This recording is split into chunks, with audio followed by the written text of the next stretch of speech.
Hi, Mark here from the Tangent Bound Podcast Network and host of the flagship show, the Tangent Bound Podcast. Did you know that we over at Tangent Bound are always looking for amazing podcasts to promote?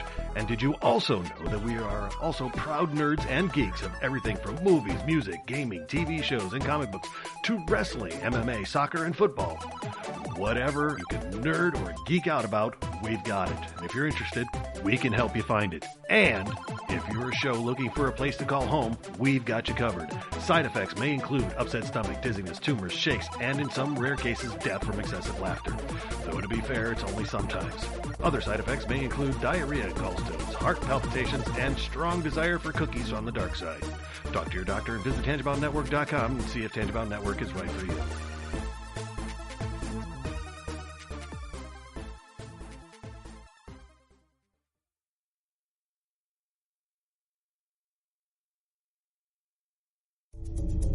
This is a Danger Entertainment podcast.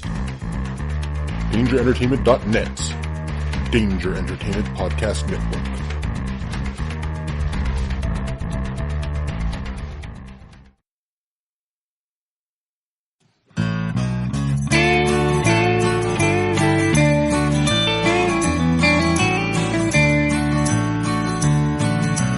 Welcome to the podcast from Temperance Town, the sexiest podcast of world renowned. Tony grows a beard to hide his chin, swabs it with Earl so it glistens. Salty, salty language, kings of the sexy frontier.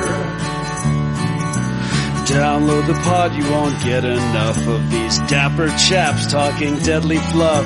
In Hobo Gulch they run a homeless mission, clanging and banging with the pentagram of kittens. Salty, salty language, kings of the sexy frontier. They enjoy their whiskey and local craft beer. By Odin's unkempt pubis we give a cheer. Tony's a raccoon when he's booziest. Don't be a savage, be an enthusiast. Salty, salty language, kings of the sexy frontier. On the frozen tundra they call it a lock. Tony likes to masturbate in a sock. Brian pisses rocks cause it feels so great. I still don't know who the fuck is Tate. Salty, salty language, kings of the sexy frontier. The boys will let you know when there's a spurler. Due to male pattern baldness, they don't wear curlers. Stay salty, people, that's their closing line. And don't forget, have a beer, you'll be fine. Salty, salty language, kings of the sexy frontier. Salty, salty language, kings of the sexy frontier.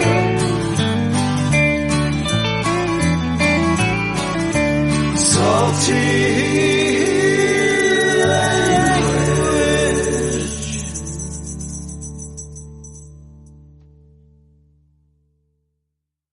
Hey enthusiasts, what's happening? This is Salty Language, episode 363. The goddamn sexiest podcast on the network, baby.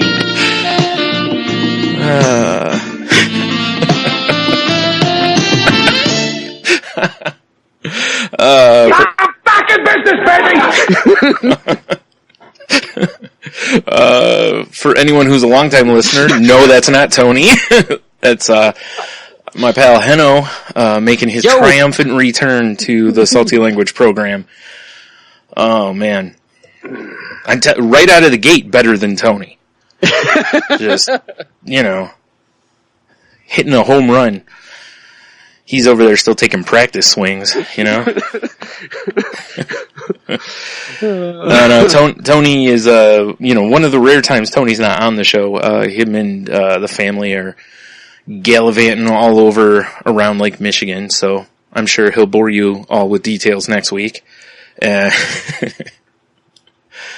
of great photos online. He really has, yeah. He's posted a lot. They've hit a lot of breweries. Like, man. Looks like a good time, though. Looks like they had fun. So, and like I said, I'm sure he'll recap that next time. But we'll get to that now. Yeah. It's next week. I don't remember what or who it was, but I saw on Twitter, someone posted, like, podcast, if you keep referring to something you're going to talk about later, like you can only do it like twice and then it gets annoying or something like that. And I almost wanted to just link but we'll get to that episode. That's a good hour and a half, 2 hours of us just going, hold on, we'll get there. Yeah. But it wasn't to be annoying. I mean, we were doing it because we were trying to keep it in chronological order, you know? Oh man. Just the first thing I thought of was that because, you know, whatever, conventional rules, right out the window. Exactly. I mean, you know, it's just excessive foreshadowing. That's all. Yeah. That's it. Yeah. Yeah. So welcome back to the show, Heno. Thank you. Glad to be here. Thanks for filling in for Tony. Yeah, glad to not have my ears blasted out by Skype. Oh, seriously. Yeah, seriously, I was done. Freaking, like, literally defeated. Right. Like, crushed and defeated. And I even did the almost curl up in a ball and just whimper. Oh, I bet. Yeah. But I did. I fell asleep right afterwards. Yeah. You know, you know what I mean? You know, when you just, yeah. Well, it was funny because, for those who don't know, we were going to record The Crazy Life, last Sunday or whatever it was, Monday, whichever day it was. And, because Skype is, you know, obviously our best friend on this program. Or that, yeah. You know, Heno was having, like if you've listened to the show for a long time, you probably remember episodes where our volume is all over the place because, Skype wouldn't let me control it. So Heno was having that problem, but then every time he signed on and we went to connect, there was this ungodly loud, like, screeching noise that pretty much killed both of us. But yeah, was it hitting you also? It was, yeah. It got me too. Oh, man. Mm-hmm. The second time, my ears were ringing a little bit from it, so I was like, "Oh boy!" Yeah, I literally threw my headphones down the last time. Yeah, I doubt it. I was done, yeah. And it was just Skype finally required me to do an update and no longer log in with Facebook, and it was all and everything was different, and by the time that happened, I was just so like. I went online. I couldn't find anything there. I was trying to do a chat connection. I couldn't get, connect anyone in there with their help and anything like that. So I was like, try it one more time. And then I just like, done. Yeah. Yeah. And then, but it all got fixed. Yeah. Well, that's why me and Jen waited for a little while. And then, I was like, I'm like, if I know Heno, I was like, cause I know you and I are similar in this fashion. I was like, he's probably at the point of like just seeing red to where it's like, no, I'm fixing this shit. Like I'm gonna, see this all the way through because it's not gonna beat me kind of a thing. And I was like, or he just gave up and threw the headphones and, so, cause I've been both places, so yeah, so I'm glad you guys just went on without me because, man. Yeah. Yeah. It was funny. Right. Actually, my whole week was kind of like that in that, like, nothing went, like, my boss is on vacation, which is great. It's like, he's been great. I got nothing to complain about him, but, we're all still have a little collective, like, woo! Yeah, right. We can relax a little bit. But as a result, I end up having to pick up all the slack. So I was running around and I had a project to do and I'm trying to do this project, but it's also the busiest time at the health club. So I'm trying to do this project in a mechanical room in the health club, but they can hear anything I do in the massage rooms. And I know you're meaning people in the massage room can hear whatever you're doing, right? Yeah. But in my head, it was like people outside can hear you in the massage room. Like, what's Heno doing in there? Yeah. Get after him, knocking on the door. Get it. Yeah. And so I kept having this one, can we shut the door? It was like the only, like, there's no, it's a hot water heater room. So there's 3 giant hot water heaters. So the room is a little warm because there's no ventilation. Oh boy. So the only ventilation is keeping the door open to the hallway. And the woman comes out of the one massage room next door and she's like, can I shut this door? And I'm like, no, please no. And she's like, well, we can hear everything. I'm like, or she's like, said something about noise, and I said, is it the water? Because I was hosing the floor down, and she says, no, it's everything. And I'm like, oh, okay. Like, cool. It's like, yeah, I can shut that. I'll just die in here. Do me a favor and just check every 15 minutes, make sure I'm still alive if you would, No worries. Yeah, I'll just come back later. Yeah, so, right. I had a lot of those. It was like all week long, this and that, and then you just get.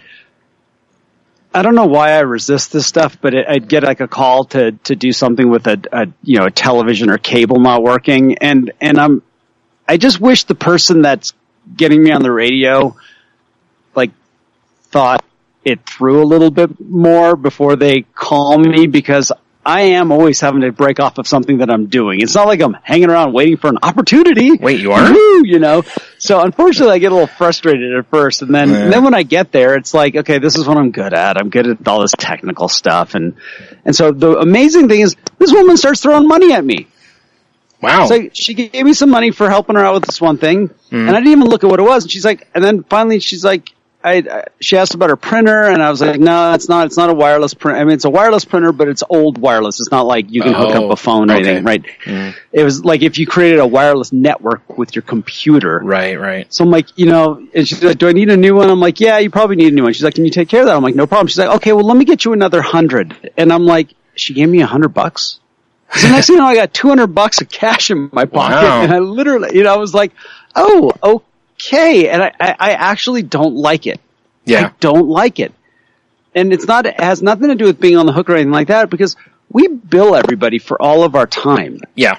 And she knows that. She even said it, but she's like, here. And I'm like, okay, thank you. Right. Yeah. Yeah, right. So paid my dog grooming bill. Yeah, exactly. But I was like, all week I just had this little bit of surliness, is where I'm getting at. Just all week long, just a little bit. And then I went and saw a movie and with our friend Angela, and she says something about Mars being in freaking retrograde or whatever, and that makes everybody be on edge. And I was just like, fuck you. I know there's a lot of people that believe in that stuff. I'm not one of them. I've made no qualms about that I'm not one of them, but I've seen a lot of that too, and I'm just like, oh, geez. It's like, here's what my issue is with it. Really, when you want to boil it completely down, it comes down to just not taking responsibility for yourself. That's it. That's why it bugs the shit out of me. Because it's like, oh, well, I'm acting like a cunt because, a planet is where... Bullshit. Yeah. Sorry. And I'm seeing, and it's nothing, it's also just an opportunity to confirmation bias your freaking life. Yes. It's like, oh, well, you just start noticing how everybody is a little bit surly. Right. No, you're just looking for it. Right. You're ignoring everybody that's not, because they don't fit in your current little mold of, Oh, when she said it, I just wanted to slap her, and I'm like, damn it, I'd be proving the point. Yeah. I was going to say, the truth is, you're just going around pissing everyone off. That's why everyone's surly that you run into. Like, I seriously thought about it for a second, because I literally had that process. I'm like, if I argue with this, nope, just shut up. Yep. You're just proving, it's like you're just fitting into someone else's confirmation bias. Yeah. By pointing out that they're stupid. Yeah. So I said, if people buy into it, whatever, that's their thing. It's fun. I just don't, but. Yeah. And, that's my whole thing. It just feels like a, like a way of trying to scapegoat acting like an idiot or being mean or rude or whatever. It's like, no. You can control all them things. That's it. Yeah. So I had a gig last night, actually at work at the health club, which is great. So out by the pool, and just crushed it. Had a great. At first there weren't many people there, but then more people showed up, and people were buying wine and beverages and getting into it. And the general manager kept getting all these positive comments about who's the band and this and that, and it was really fun and really crushed it. And then there was the drunk MILF, who literally walked up to me and gave me the there was just, the woman had no shame at all. Wow. You're like, lady, just breathing your breath is a relapse for me, so can you back up a little bit? and she was with one of the owners at that I work with. So at one point I go down there just to mess around with her because it really was. I was enjoying it. It was fun as hell. And I sit down and I put my sunglasses off, and Gail's like, Henno, oh my God, you're in the band? I'm like, yeah. And so her friend is like literally just fondling me lewdly in front of everybody. Oh my. And Gail's like, you're drunk. I'm like, I'm not drunk. She said, no, you're drunk. I'm buzzed, but you're drunk. and she's like, and she's married. I'm like, so am I. Yeah. Right. And? You know what's funny? When you said you put your sunglasses on and sat down, and she was like, "Oh wait, it reminds me of like the whole like Superman Clark Kent thing." Totally, like, like, hey, who's that guy in the band? You put glasses on, like that's Henno. Her whole thing, Gail's whole thing was don't stop it. He's the guy that fixes things in my unit. He's my man. He's yeah, he is. Like don't mess it up. Right. Oh man, that was great. And it's probably she was attractive, Yeah. Well, yes. I mean, I don't want to be a jerk, but at least there's that. I mean, because no matter who you are, nobody likes getting hit on by somebody that's just like off-putting. Oh, yeah. Mm-hmm. Whether it's looks, personality, they're just hammered. Whatever it is. You're just like. I mean, it's already bad enough. But at least okay, you've got some really pretty awesome robo boobs there, so go ahead and hug me. I'm okay with that. Robo boobs. Machine gun jubblies?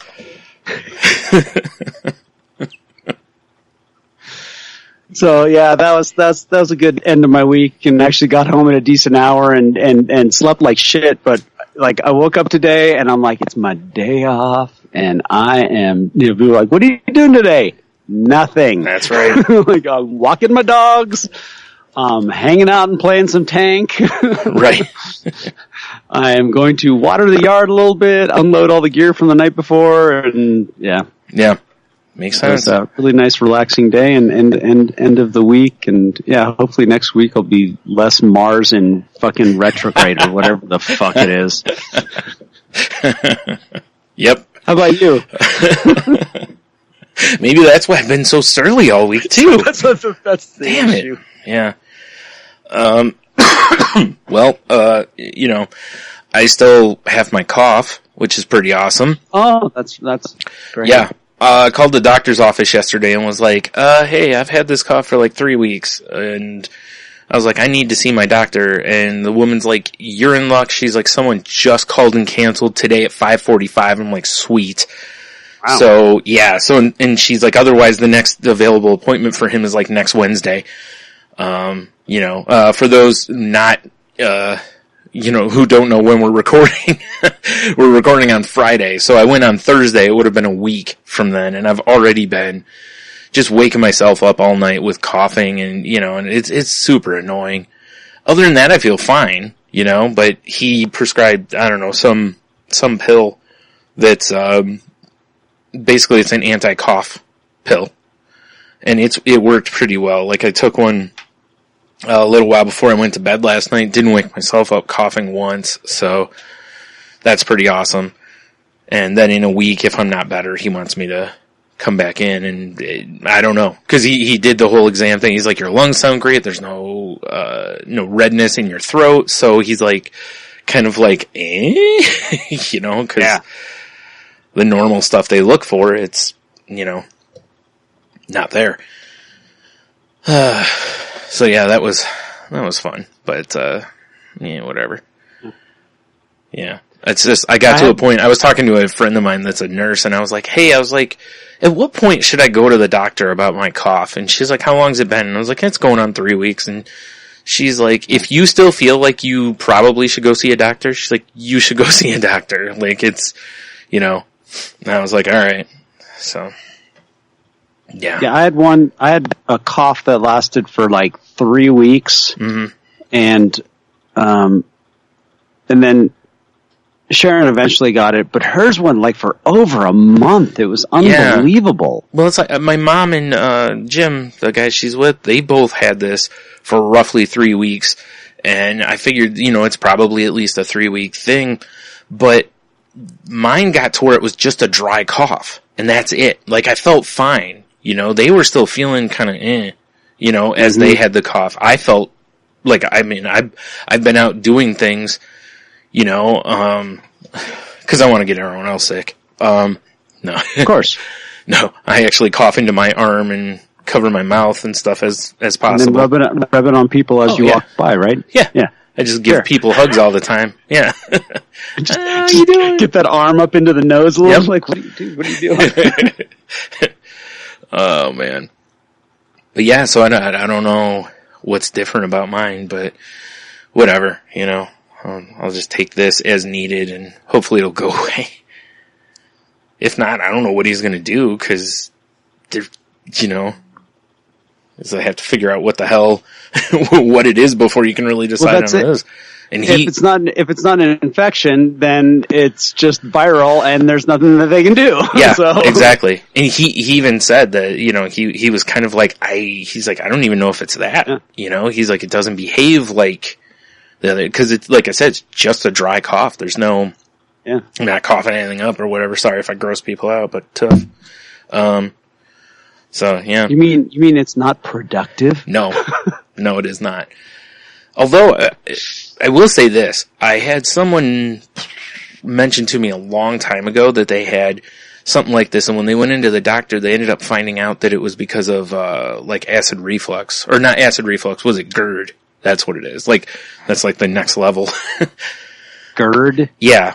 It's, I can't remember. That sounds disgusting. Yeah, well, it's basically acid reflux with more stuff. So, with bonus? Yeah, basically. Yeah. with bonus disgust? With bonus disgusting stuffs, yeah.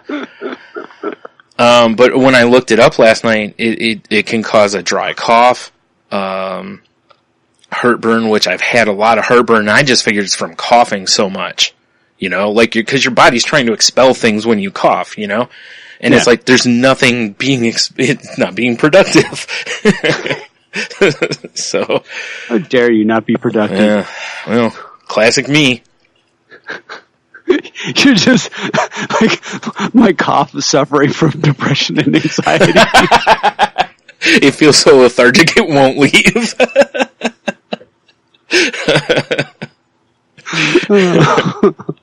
Yeah, maybe that's it.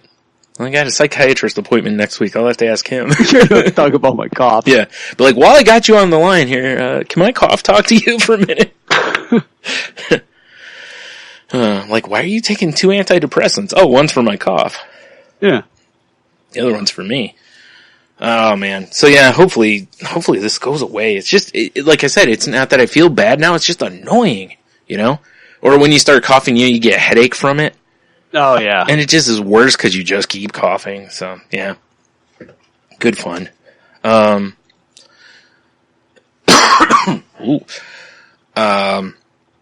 So, and this actually will be probably a bigger comment on the Crazy Life than on here. But a couple nights ago, I actually emailed a school about a sequential arts program that they have. Wow. Because I was looking at it, it looks like you can do like a graphic design minor. So, it's like something, I'm not sure, it's not, like I'm not 100% committed to it, but it was something I was looking at and kind of going, this is something this is what I wanted to do when I was a little kid through, 24, like I kind of wanted to do this for most of my life. And, there's other options in there. Like when you do sequential art stuff, that it's basically teaching you how to do like storyboarding, comic books, children's books, all that kind of stuff. So, it's within the illustration realm. It's just a different, discipline a little bit. And, I was like, there's all sorts of fun stuff that can be done in there. So, and then if I were to get like a graphic design minor, that gives me a marketable skill, to where if I needed to find work, that's where you find, you probably are more likely to find, or it'll be easier probably to find work with that than it will with the sequential art. But if I'm going to go to school I'll be 40 this year. If I'm going to go back to school, I really feel like I should do something I want to do. Cause it's in my head, it's one of two things. Either you do that or you just get like the generic, business management degree or something to that effect. Just so you have whatever. So now any job that says, oh, we require a degree, you can go, cool, I have one. But I don't know. Like I said, we'll see how that goes. And the toe has been dipped in the swimming pool. That it has. Now see if you can get your ankles wet. Yeah, right? Well, I've been trying to figure out something. I've talked on the Crazy Light for a while now about it, how I'm tired of, running in place and all that kind of stuff. And it's just, I keep trying to find stuff that's still within my, still within the realm of something I will do. It's like I don't want to just randomly get a job because there's a very good chance that I won't hold it. Unless it's super loose with like when you have to be there and all that stuff, so. Exactly, yeah. Yeah. Whereas, school gives me that option a little bit, but, I was looking at like work at home jobs and stuff too, and the part that stinks about those is so many of them are just customer service ones. Mm-hmm. And I really don't want to do customer service because I know people are such assholes to customer service people. But, if that's what it ends up being, that's what it ends up being, I've done it before. It's not like I'm above it, but I just would really rather not do it if I could, because, although in fairness, I am more likely to control myself now than I was then. Like I think I could keep my cool better than I used to then. So it's, who knows? Yeah. Who knows? But still, there's got to be a point of just, you hear the same kind of complaints or same sort of reactions or whatever it is, or it's got to wear. Yeah. Oh, exactly. Yeah. While. That's why I think most people that do customer service jobs, it's it's why like Convergys and stuff hires a lot of people who are in college, cause it's like, well, it pays the bills, Yeah. But like the second I can get out of here, I'm out that door kind of a thing, Yeah, and they're also not broken yet as humans. True enough. Yeah, there's no hope in my eyes of, Yeah, exactly. It's just that's gone. all gone, yeah. Like, oh, you might, no, stop it. Yeah. Don't blow sunshine up my ass. I know what's going on. I've been beaten into submission a long time ago. Right. Exactly. Oh man, you're just gonna start a special. You're like, I'm gonna start my own school. Yeah. I'm gonna teach everybody how to. I got nothing. I have nothing. No. Well, you could do your own type of customer service training. Mm-hmm. That's kind of focused on those people that have already been beaten into submission. Yeah. That's not what I was thinking when you said I could, teach people customer service, because I was thinking more along the lines of just not taking any crap from people that call them or whatever, Not that that'll go over real well, but yeah. I've definitely been there too. Oh man. It's like, those jobs never pay enough that it's worth it for me to just get yelled at.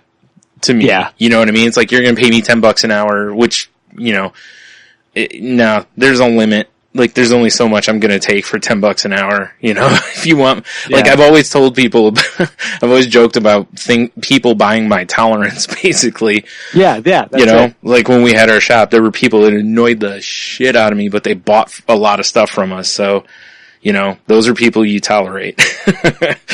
Like, in Brian's tolerance class, it's like, how to tolerate anybody at $10 an hour. Yeah. It just says don't. None of these techniques work. Yeah.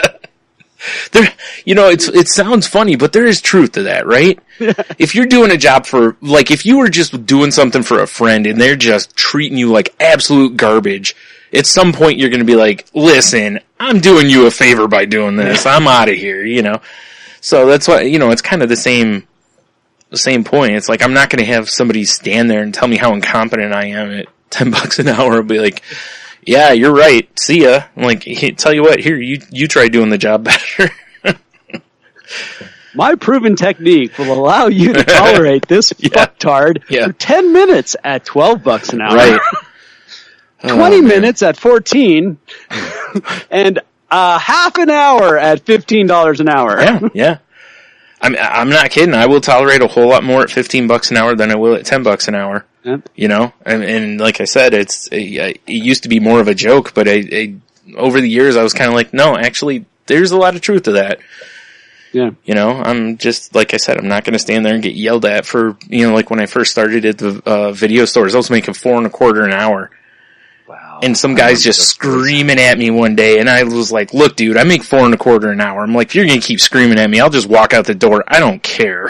Like, it is not worth it, you know? Just so you can act like a big person, you know? Yeah. Like, like, I'll take the ultimate power move, flip you off, and just walk out the door. It's essentially the slamming the phone down, you know, equivalent. It's just silly. So, yeah. But the other thing is, like, tech support. And tech support, I feel like I could get some fun podcast stories out of.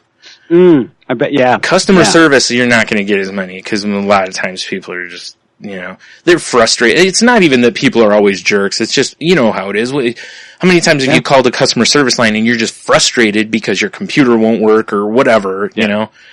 And you just want an answer, and then the person's got to go through the, you know, IT crowd, you know, have you tried turning it off and turning it back on? Yeah, did you reboot your computer? Exactly. Yeah. Have you checked to make sure the power is on? That it's plugged in? I mean, you know, you've literally got to dress someone down, but you have to do it because of how many times that really is the issue. Yeah. You know, there are a lot of times with computers and stuff that the issue is just seriously turn it off, turn it back on, it'll work fine. It's ridiculous. Yeah, because the thing about it is it's actually true. Yeah, exactly, yeah. Oh, man, I'll never forget. You know, I remember when I worked at Best Buy, I used to carry the phone around because I worked in the computer department. And people used to call they would always route people there for computer questions instead of sending them to the tech bench, which is where they should have went. Because even though a lot of us in the computer department knew what we were doing with computers, we weren't like, you know, we weren't the ones taking them apart and putting things together. We were just the ones selling them, you know? Mm-hmm. But it was a woman was seriously, it was one of those stories, and I'm sure you've heard it from other people too, like where she was using the CD tray as a coaster. So that's what she thought it was. She hit the button, it came out, and she just put her coffee on it. Put her coffee on, yeah. Yeah. And she's like, where do I put these discs in? And I'm like, you should have a drive that you just push, you know. And I was like, you know, what model computer or whatever, and she tells me, and I'm like, oh, it's right here, you know, whatever. And she goes, well, let me move my coffee. And I'm going, in my head, I'm going, there's no way, you know, like there's no way. And she goes, oh, and then she just starts just riotously laughing. And she's like, you know, she's like, I thought that was for my coffee. And I'm like, just like, wow, you know, and kind of, that's one of those times in life where you go, wow, you know, people really are that stupid. You know, it's like, I'm giving people way too much credit. Yeah. Yep. Mm-hmm. Right. So, hey, Friday the 13th today, by the way. Yeah. I saw a lot of people making a big deal about that. I didn't even realize until I went out for lunch today, and I was like, oh, it's 13th. Huh. I bet Jason's extra surly today, too. Yeah, sure. Yeah, Jason's in retrograde. Yeah. Yes. Guy's an asshole. Yeah. Oh, man. Do you know anybody that is a big, like, I oh wow, I can't think of the word all of a sudden. Like really superstitious about the 13th? No, not particularly. I haven't known anybody in a long time. I used to work with a woman that was really, like, she wouldn't work because she didn't leave her house on Friday the 13th if one came up. Yeah. So I always scheduled her because I worked with her 3 years. I scheduled her on every one, so because I'm an asshole. No, I did, but I'd always, I always would cover it with somebody else. But yeah, she was absolutely, like, the one day she was coming to work and they were fixing some, like, lights or whatever, and they had a ladder right in front of the doors, and she would not come in until they moved that ladder, which, for safety's sake is the right move, but, it was a tall ladder, like, you could easily walk underneath it, cause she was like 5'2", but yeah, she just stood out there. I just stood there looking out the window laughing because it's like, come on, just, But one of the guys actually got down and moved the ladder so she could get in, kind of a thing. Cause it was, it wasn't going to take them very long, but it was, it would be like 10 or 15 minutes basically that they had the doorway blocked. If I'd had my way, I would have gotten a black cat to run by or something, Yeah, I figure at my age, anybody that I would know that would be like that is probably dead or hasn't left the house anymore. Yeah. There's a point where those things take a person, and oh no, you're totally right. Yeah. Absolutely. Yeah, they never ever recover from. Yeah. No, you're totally right, because I've been reading over the last few weeks about more and more about like agoraphobia. And, I talked a little bit on Crazy Life about it, about how agoraphobia and, fear of driving go hand in hand. And in fact, one actually grows the other, kind of a thing. So I see it. I see it in myself about how my fear of driving and stuff has really essentially kept me home, So I'm no worse than that woman. It's just that's that way every day for me.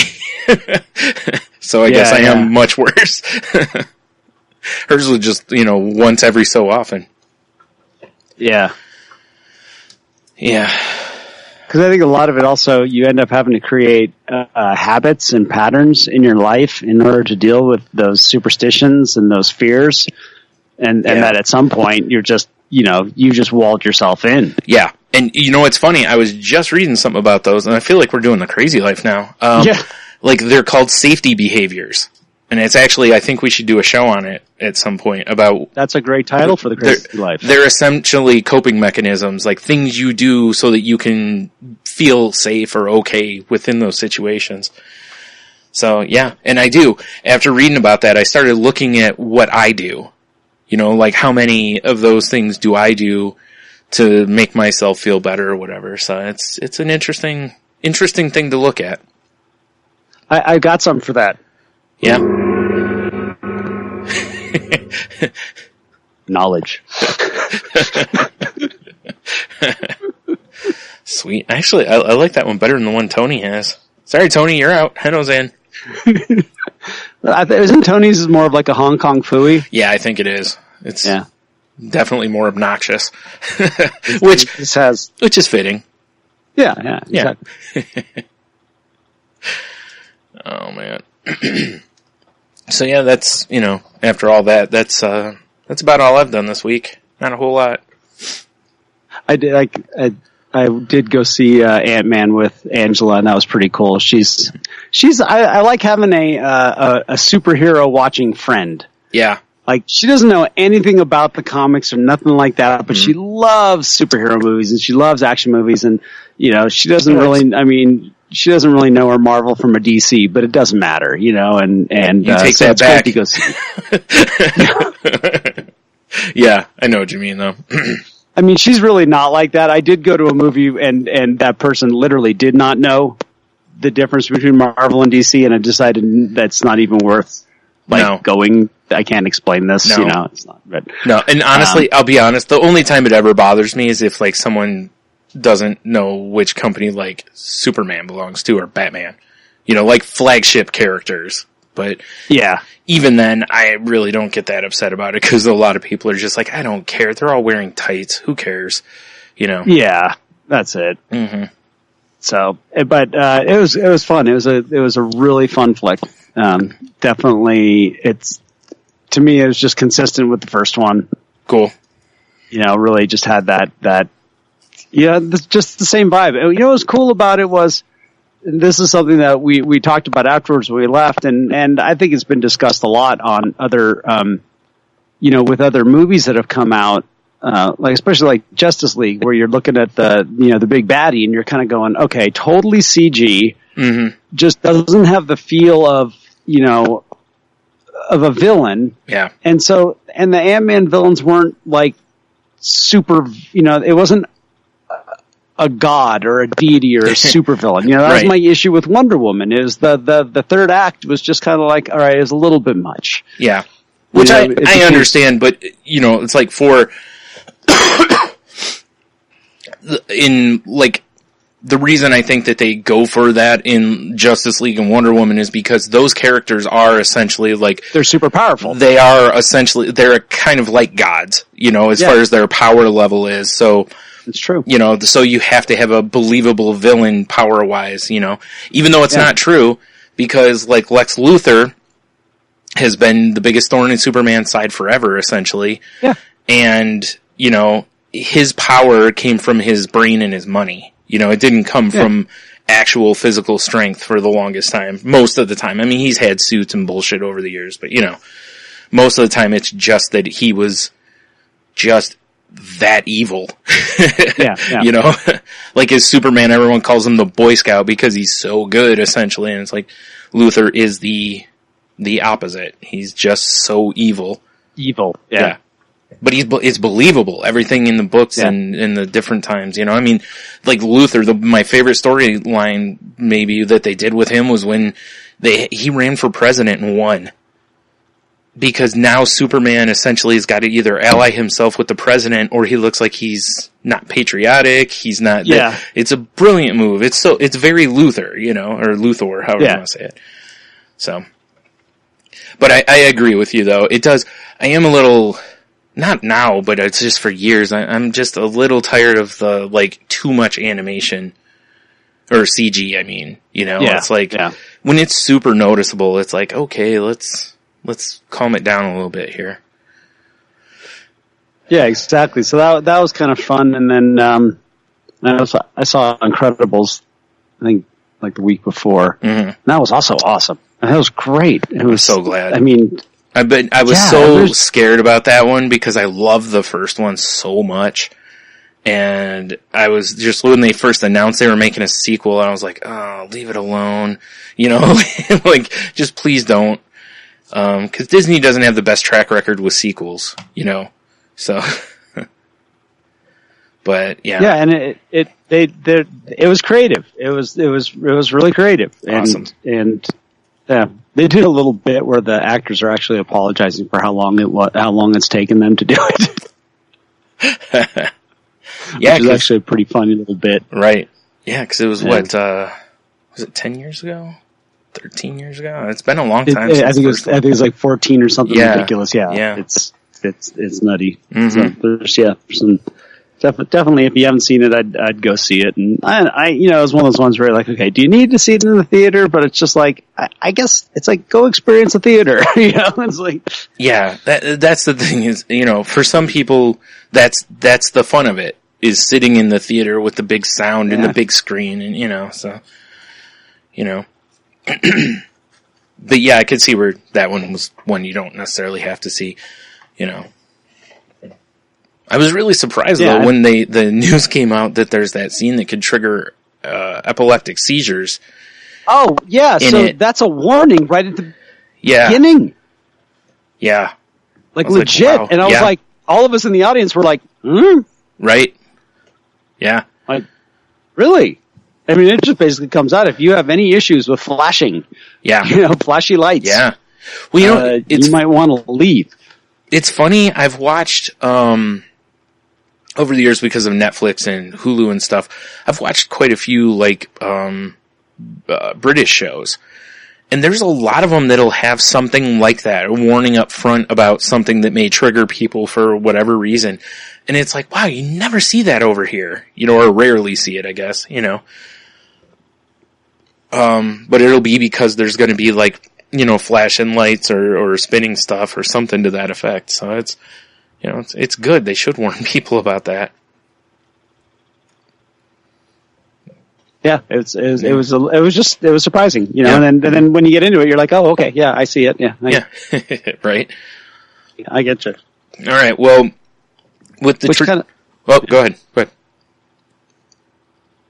Okay, with all that said, it's like, why, when you were making this movie, didn't you kind of think that might be a problem? Yeah, or why didn't someone somewhere along the process, Yeah, but I guess, one of those things until you screen it in front of people and they're just like, whoa! Yeah. Don't do that! Right. Yeah, you're doing a screening of it and it triggers someone and you're like, ooh, yeah. It is a little surprising to me that they didn't either redo the scene or, something to that effect so it wouldn't be quite as bad, but... They couldn't. No. The way that the villain and everything about it was like, no. Fair enough. They just put, like, as the movie's playing, it's just like a thing pops up, like, right before the scene where it's like, hey, this scene's gonna cause some trouble. If you have these situations, maybe leave for a minute, Step out. Yeah. Like, oh yeah, you can come back in. Like they just pause it for a second so everyone can get back in their seats and start it back up. Oh man. Alright, so with the tradition of this show, we need a rating scale for the two movies. Oh. That's right. So what would you like to rate them on? I'm gonna give Ant-Man 4 out of 5 drunk MILFs. Yeah. And Incredibles, I'm also going to give 4 out of 5 drunk hands all over my sweaty body. Nice. Because she literally was like, "You're a little sweaty." I'm like, "Well, it's fucking 85 degrees and I'm playing rock and roll, baby." Yeah. This ain't jazz.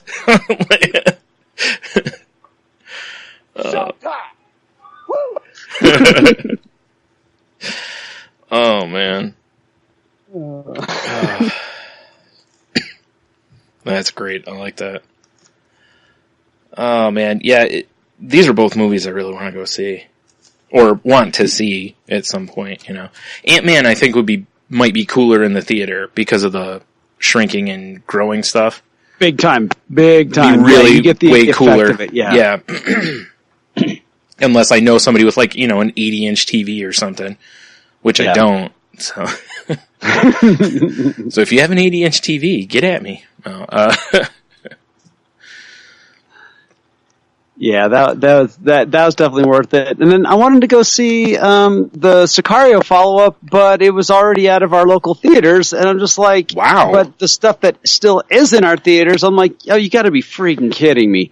So they, it's not unusual for something to just last a week because down in Haley they only have 4 screens. Oh, right, right. And up in Ketchum they've got 7, I think. And the downstairs ones typically are a little more indie films. Okay. It might come back, but yeah, I was a little bummed about that because that was the one I really want to see. Oh, and then the other one the Winnie the Pooh. Oh, was it Christopher Robin or whatever it's called? Christopher Robin? Yeah. I am going to bawl my fucking eyes out. I've heard a few people say that now. I just sat there and I'm just like, just bring the tissue. Like, it is so good. It is so good. I'm like, oh my God, I'm going to die. Like, so much feels. Yeah. Yeah, so much feels. Yeah. Like, all of them. It's like, and yeah. Yeah, there's just nothing. I mean, I just think of scene after scene where I'm just like, oh. Oh man! I at this point, I might as well say I dipped my chip in it. Yes. Oh, I did bring something. If you're gonna dip your chip, in something. I would like to actually put forward a public service announcement. Yeah. And so, because this is very important, so if you're going to be dipping your chip in something, that you don't violate societal norms. What are you doing? What? Did you just double dip that chip? You double dipped the chip. Double dipped? What are you talking about? You dipped the chip, you took a bite, and you dipped again. So that's like putting your whole mouth right in the dip. Don't double dip the chip. I totally agree. And you can take that in whatever context you'd like to, because that could be gross or... Well, it's gross no matter what. It's just gross. Like, stop it. Oh, man. That clip sings to me, because I am so that person. If I see somebody double dipping something, I mean, unless it's someone that you're already, exchanging fluids with, it's like... kind of on a similar / different topic, I was listening to a Hidden Brain last night where they were talking about how it's weird that if you, when you take a drink of water, that in your mouth is saliva and water, and that doesn't gross anybody out really. But if you were to spit in your bottle of water, it's gross. Even though that chemically it's essentially the same stuff. Same thing. Yeah. And, and there was a bunch of different other examples and stuff they gave. It was a really interesting episode because it's so true. There are so many things that on one hand we're like, oh, but it's really breaks down to the same thing as something else, but that's okay, but this one isn't, So, I can't remember the name of it now, of the episode. I'm pretty far behind on them, so I'm trying to catch up. Hey, but either way... Knowledge. Yeah. Speaking of sound bites. Oh. So, I there was one I was missing, which was... Oh! Okay. Right. Gotta have a dice drop. Yep. So I'm looking, and I found this one. Still came down with 250. Wow. Except it goes on for 2 hours. 2 hours. Oh my. Somebody looped that for 2 hours and then posted it on YouTube. Oh man. Well, I know what I'm gonna do if I ever want to torture someone. Like seriously, it was just... Wow. That is really good. Yeah. Wow. Yeah. Oh man. As we're doing this here, I was trying to look for what episode it was, and I can't seem to find it. So I saw this one video of it's watch cats run 10 seconds before an earthquake hits. Okay. And it's like this, like a daycare. Mm-hmm. And there's like cat trees everywhere, and there's cats sleeping everywhere. And all of a sudden, the cats start moving around, and they start moving around, and they start moving around, and then the building starts to shake. It's a trip. Wow. Like, they knew it was about to happen. Oh, wow. You can just tell. And they've got that look of like, okay, what's going on here? Something's going on. And then just boom, the whole, camp. And it's just like, it's from June. It happened, I think it was an earthquake in Japan or something. Oh, wow. Yeah, it happened in Osaka. And like, people were killed and stuff like that, but, it's just a trip. And so one of the theories is that there's like a pre-wave or something that goes out. Mm-hmm. That is imperceptible to human beings, but oh, okay, that would make sense. The cats are sensitive enough to feel it, which I guess would make sense because there's been like I don't want to call it like an old wives' tale, but I've heard off and on over the years about how people will say like before something hits, like the birds will take off, or because they go seek shelter, kind of a thing, so that they get a vibe that we don't get, basically, like the horses or whatever. Like they suddenly start making sounds or moving around. Yeah, exactly. So that would make sense, I guess. Huh.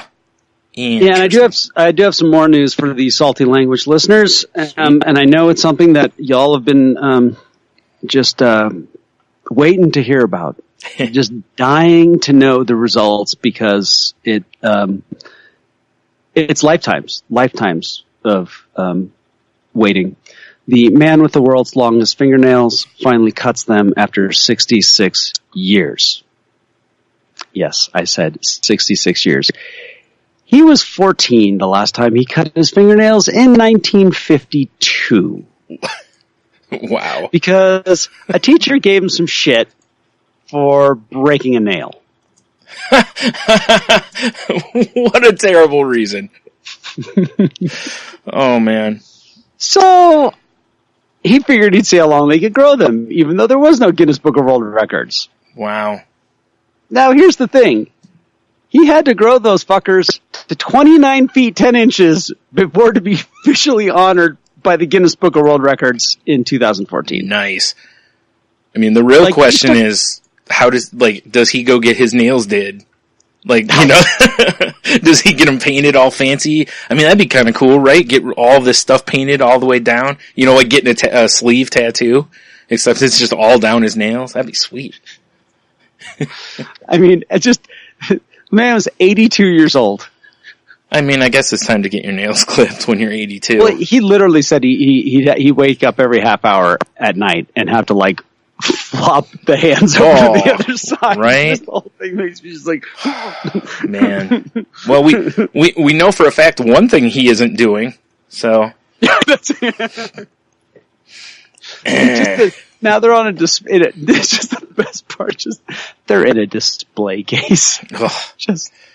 So for those of you who want to enjoy this, the best part is there's a video of them taking a what's it called? Like a Sawzall?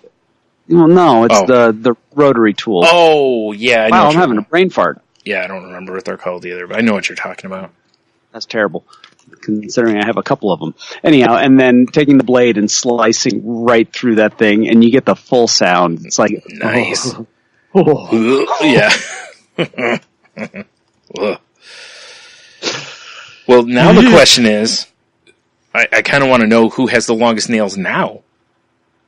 Because clearly they weren't as long as his, so where, are they at like 12 feet, or are they, right behind him? Think about it, you're like, oh, okay, I've grown them this long, maybe I'll see if I can get the world record. What's the world record? And you're like, oh. Yeah. Okay. Nah, I'm good. But I remember I'm pretty sure I saw pictures of this guy long time ago. Yeah. In Ripley's. Right. Because there's like photos in the background of him, like old pictures, and I'm like, he looks familiar to me. So, especially when the one like where he's holding it like this and they're, his hands straight out and they're just going down to the floor, like, and then they curl up in little. I've seen, like a few women that have nails like that kind of length, like not as long as his, obviously, but like to where they're starting to like curl under and stuff. And it's just like, why would you want your nails like that? I just don't understand. Like, it's gross. Yeah. Like, I don't want that around me. No. Like, take your gross nails and go somewhere else. Yeah. Well, like I was telling you before, it's like when you look at, like you said, it's like the record is 29 feet or whatever. And it's like, or 26.7 feet, whatever the hell it was. And, it's like, how do you now look at that guy? Well, now it's different because maybe the crown's up for grabs. But while he was still reigning champion, how do you look at your hands going, I've only got 3 feet?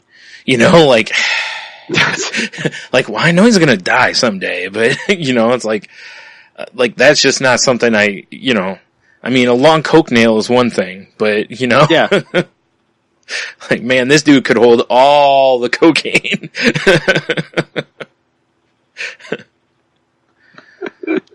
Man. I was just thinking about like all the things that you use, just your finger for. Yeah. Just that you've never done them. Mm-hmm. I mean, scratch a lottery ticket. Yeah. But, I mean, scratch pretty much anywhere on you. When you got It's nails that better, long, yeah. you're not, I can't imagine you're If scratching you have an anymore. itch, what are you doing? You know, just how. Yeah, good question. Like, it seems like it would be such a hindrance to your daily life to keep like, moving you know, when them. you get the little thing right on the inside of your eyeball. Yeah. You know, the one where you gotta like sit there with your pinky and just nope, Yep. can't do that. Right. Or what if you got some, you know, a real, load of gold in your nose you got to dig out? I mean, nope. I mean, unless you get what something. do you use, a tool or something? Yeah, you get like a grapefruit spoon. I was thinking like maybe like an envelope. Oh yeah, that works. Knife. You know, like it's got a little bit of a concave curve to it. Yeah, Just that'd get work. in there, you know. But you're right, it is like a grapefruit spoon. You just got rounding it out a little bit. For those of you at home, I do not recommend using a grapefruit spoon in your nose. You will tear the shit out of your nose. Probably. Actually, you know what would be really good would be like a crab, you know, one of the crab picks. Oh yeah, there you go. Yeah. Yeah, Yeah, there you go. Now it's no longer a multi-tool or a single use. boogers. Yep. Oh. We should always double use everything. Yeah. Well, I can't, how, like, it just seems like that would, like, how's this dude wipe his ass? Well, that's like, well, no, they probably have that's the right. hole in the. Yeah, you know, that's right. like Never maybe mind. the All right. day or Yeah, okay. But Guess I have to worry what about if like you're eating popcorn? Yeah. And you get that kernel stuck in the teeth. Yeah. Like, I would assume. guess the toothpick. I was just gonna say, I assume he has a utility belt with all these different things on it to help him, you know, since he can't use his nails. Yeah. Oh, I mean, I guess the one bonus is at some point in your life when they were like 3 feet scratching your back was quite satisfying. Yeah, it's like Wolverine. Oh man, that's insane. You're like, yeah, I got a little itch between my toes. Yeah. You don't even bend Yeah, over. right? Somebody dropped something, you're like, nah, I got it. Stab. Oh man. Just foul. Man. But yes, it's gross, but it's not as gross as the video of a squirrel eating out of a condom. Yeah, I imagine so. Ooh. So, this is just the best story. Before we started the show, I pulled up this story. It broke me for about 5 minutes. Yeah, it really did. Yeah, like I couldn't talk. I couldn't even say what the title was. Right. It's a video, and it looks like this squirrel's got a freaking baggie. Yeah. Ugh. And the best is a kid in the background's like, it looks like a balloon. Is there stuff inside of it? Man. I hope that kid doesn't, Oh my God. hope that kid doesn't, you know, go hunting for balloons at home. Ooh. And I don't know, it was a daycare person or something like that. Was it their mother? I think it was. I'm trying to remember who it was. And he was just like, yeah, I'll wait till they're a little older to explain this one. Right. Yeah, honey, it's a balloon. Well, you know, squirrel's always going for a nut.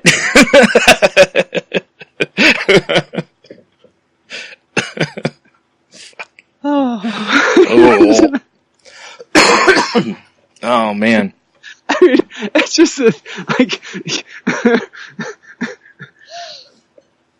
you know, just in case you just don't, you know, it's like, has 2018 got bad enough for you? Watch this. Right.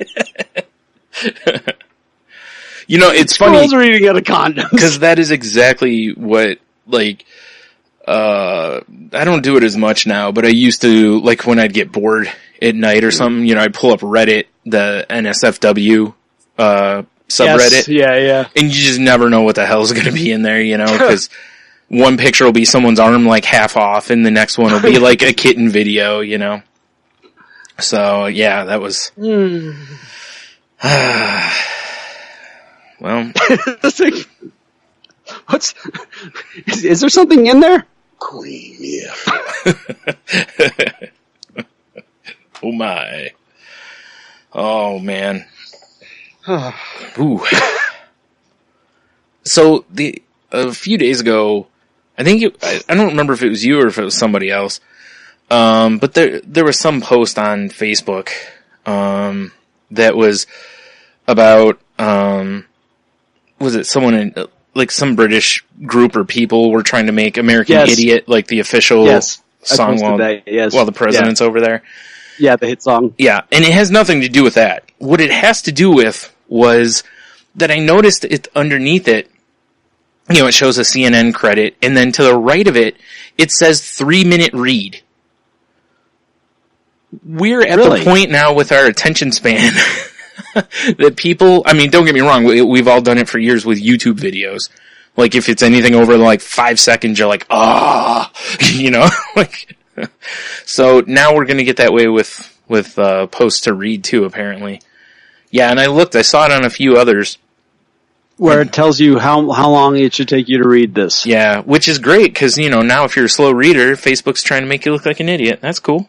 No, follow up to the story, 25. It made it to 25 on the top 40.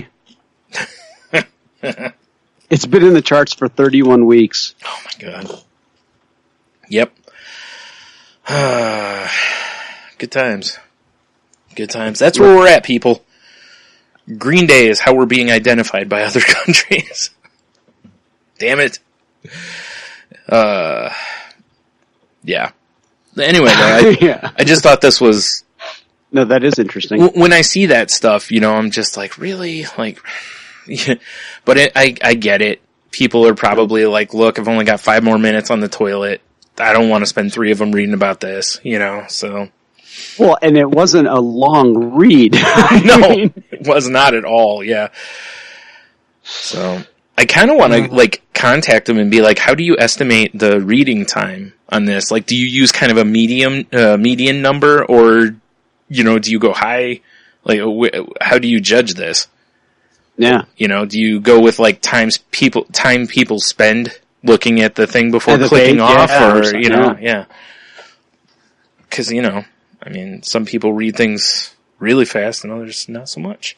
Yeah. Or, you know, I don't know, whatever. Yeah. Anyway, that was just some random observation I made. I wanted to mention this before I forget.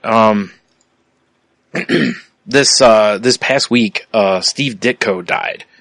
Oh, yeah. And it's a name that people, like, you might know him, you know, kind of a thing. Like everybody knows who Stan Lee is pretty much, but Steve Ditko is the guy who did the artwork on, Spider-Man and created the costume, or co-created, however you want to word it. He got slighted for a while on some of his stuff too, but anyway, yeah, it was just, he was a really influential guy. He's the reason a lot of people, you know, a lot of artists started, wanting to be Spider-Man artists or whatever. And like that costume is still one of my favorites. It's always been one of my favorites in comics. And, you know, Spider-Man was always a character I identified with because of, you know, being a nerd and stuff. So also the being bit by a radioactive spider. I always loved that. Yeah. But anyway, yeah, it was, you know, kind of a punch in the gut to the comics community because I mean, you know, I forgot how old he was. You know, he was pretty well up there, but it was still the idea that, you know, he's a legend in the industry. So, yeah, if you're not familiar with his work, definitely look some of it up. I heard, many a geek or nerdy based podcast lamenting his passing. Right. And, I was also told by, Aaron from the Obscure Gentleman, group and stuff, the guy who does the drawings for their funny comics and such, that there's a documentary that was put out about Steve Ditko. I don't know when it was put out, I forgot, but it's called In Search of Steve Ditko, because he basically became, like a recluse. Recluse. I mean, you know, he really withdrew from kind of everything. So, yeah. Anyway, like I said, if nothing else, look up his art, cause, you know, everybody's familiar with Spider-Man's costume, but I don't know if a lot of people have realized how many times it's changed over the years. you know, and I always dug his because he also did like the darker Spider-Man, you know, concept, or that, you know, during that time, and he did like the thicker lines around the eyes and stuff that I always really, I never loved the huge-eyed Spider-Man. I always liked the smaller-eyed one, and that's why when they did the costume for Homecoming, that's why I loved it so much, because it's so that costume, you know, with just a couple updates to it that, you know, I didn't mind. So, yeah. So there's that. You got anything to make us laugh now? I gotta shut up and take my money. Damn it. That's almost the same thing. Wait, no, it isn't. No, it's not. Dang it, Henno. Ruined it all. I know. I was actually looking to see what else I have here. I really don't have much else. I got this.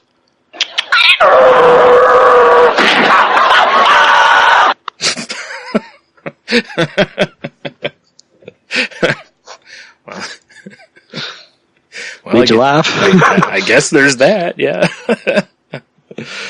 Oh, man. Dang it. Alrighty. Well, yeah, I mean, man, we're just over an hour, but I guess we can go ahead and move into the shut up and take my money if you want. All right. Shut up and take my money. What you got?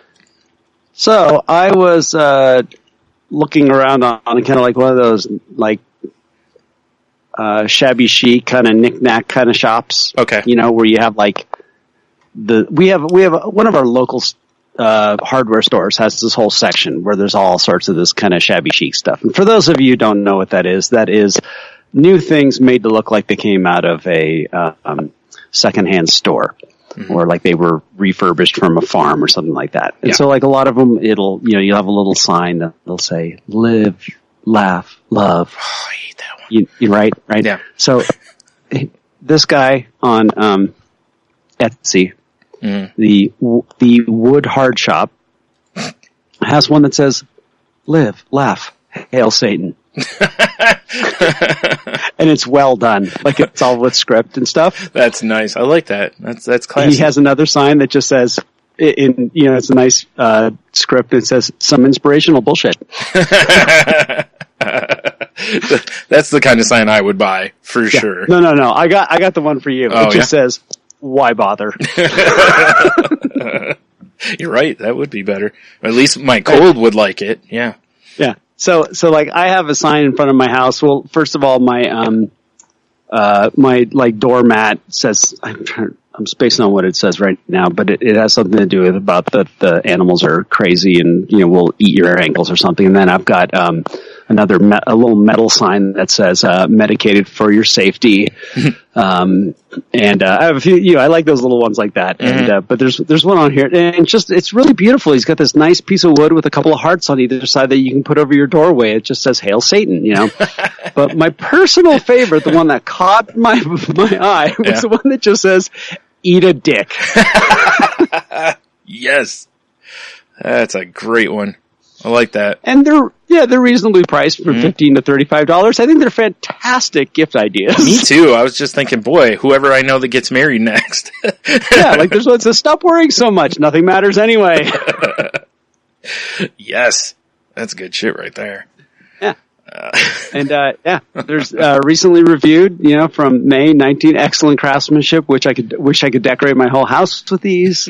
Some of the reviews are, the craftsmanship is above and beyond what I expected. I will be ordering more. Hail Satan. Right?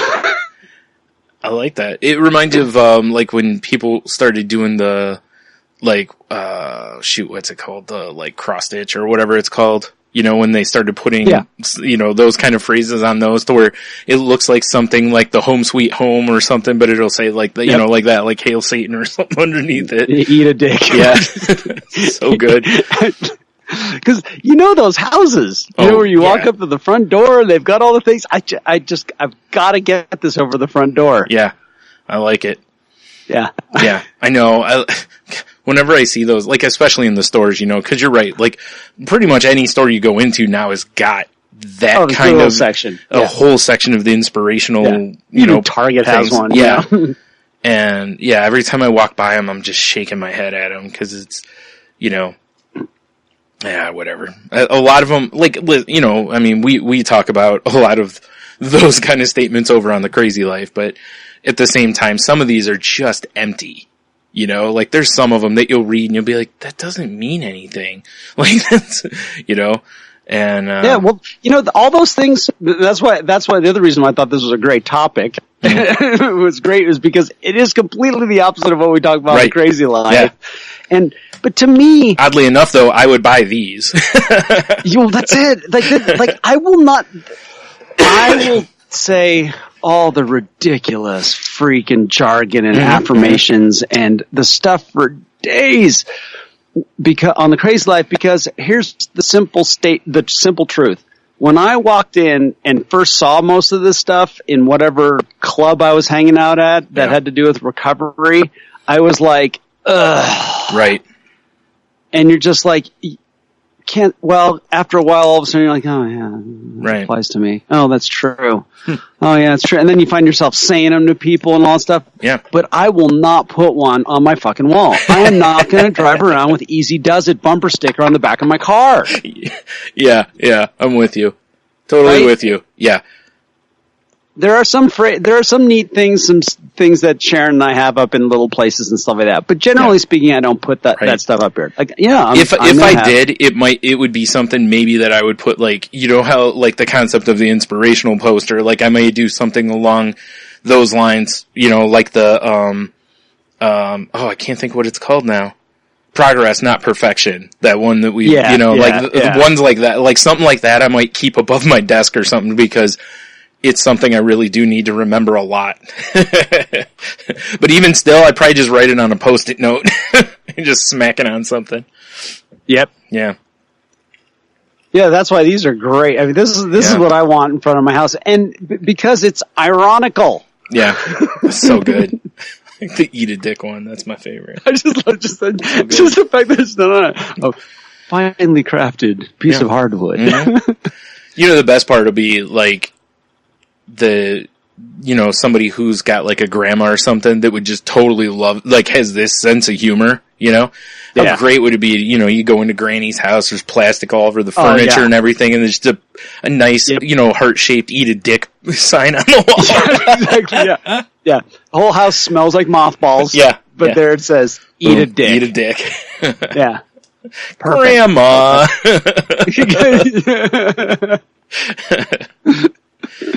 Like, oh, you scamp. Yep.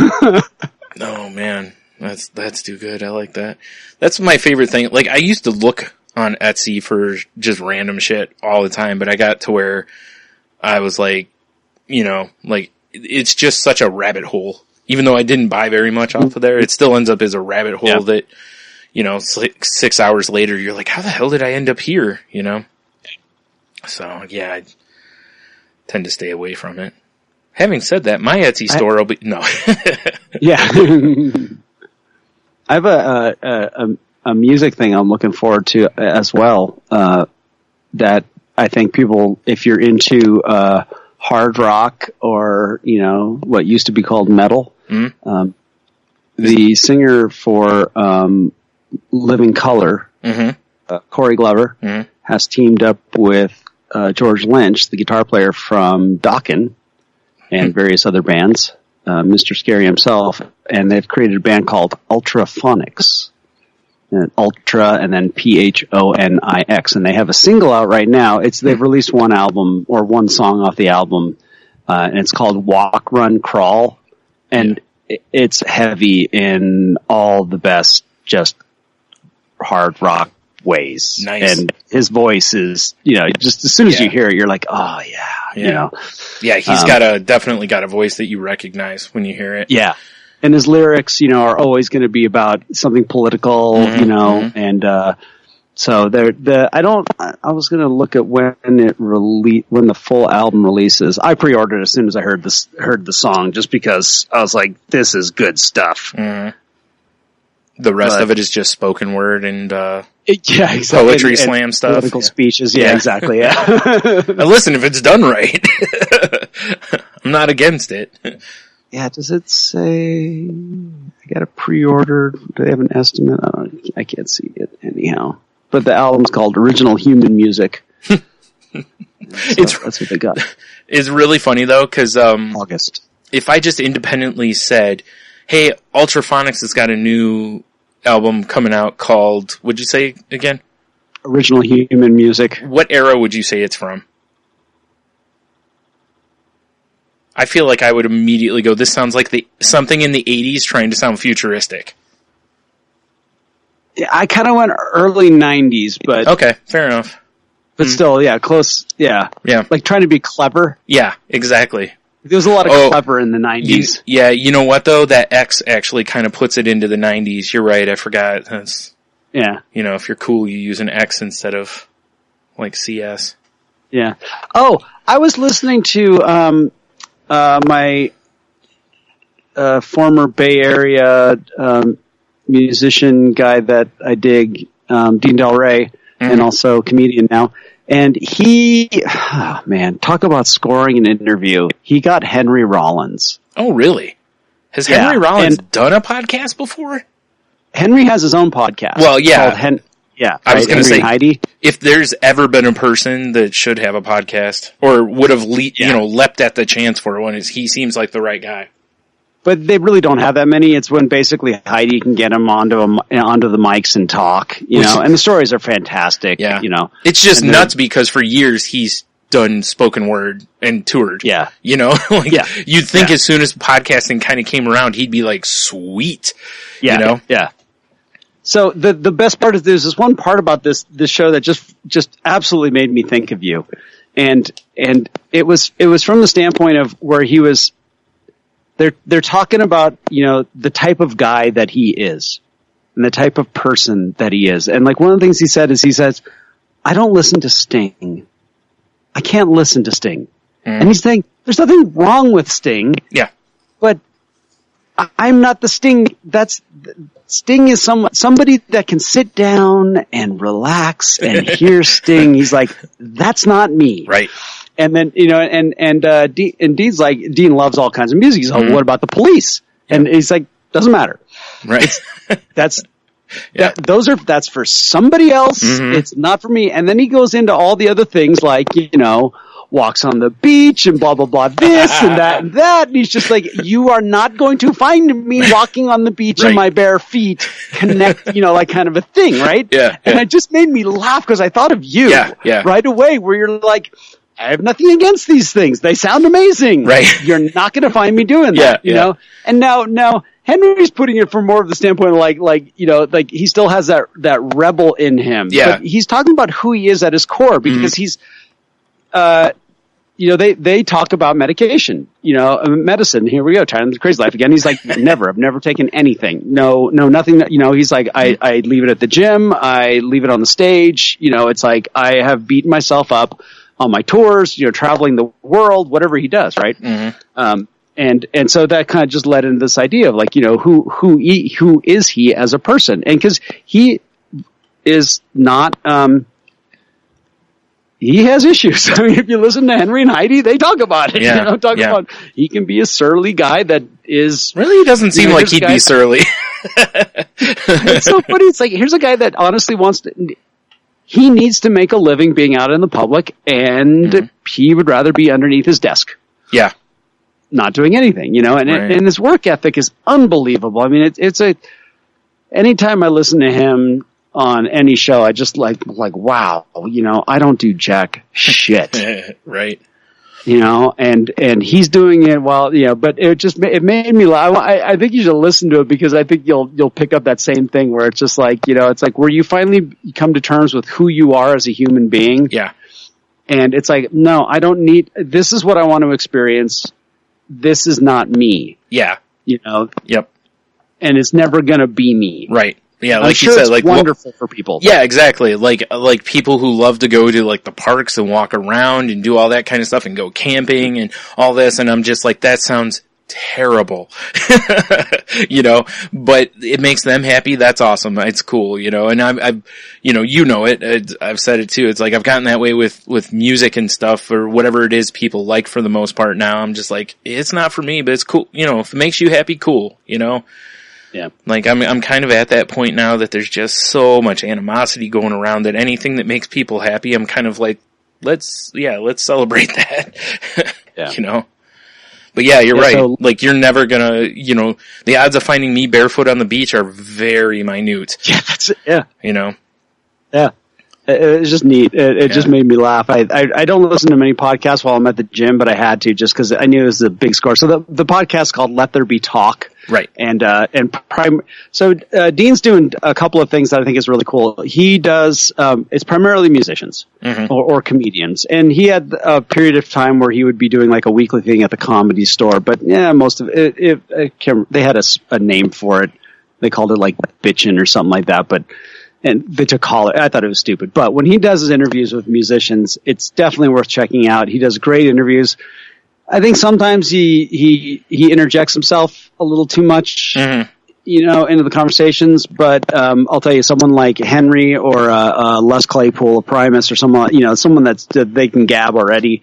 Yeah. You don't notice it, but he's had some really, really good, amazing interviews. And then he does this other thing. It's called the Handmade episodes. And he looks, I mean, it doesn't matter who it is, whether he did one on mattresses, which is hilarious. He found someone that makes mattresses in Southern California and he went there. And it's usually products he either owns or he has some knowledge to do with, whether it's a jacket, you know, a leather jacket manufacturer or, you know, obviously guitars because it's music related. Yeah. But, you know, he's into watches and you know, other things like that. So he does these handmade ones, and that's where I found out about the No Cow protein bars I use. Yeah, the no dairy, gluten free, no sugar, blah blah blah. Because he had the guy on. Okay. Started the company. Sure. This really sounds like a show that probably should be on like Travel Channel or something. You know, something along those lines. Like where he goes around to things that like that, where he's interested and talks with them. They show how it's made, kind of a thing, and you know he could totally do it. Yeah, and it would be awesome too because you know he's covered in tats. You know, and it's just just his look and everything. It's just it'd be great. Yeah, it's such a it's something that Travel Channel would do. Mm-hmm. Like, hey, here, we're going to go to a mattress manufacturer. Here's the tattooed comedian, you know? Yeah, exactly. Why not? Who can sing like a motherfucker, too. Right. God.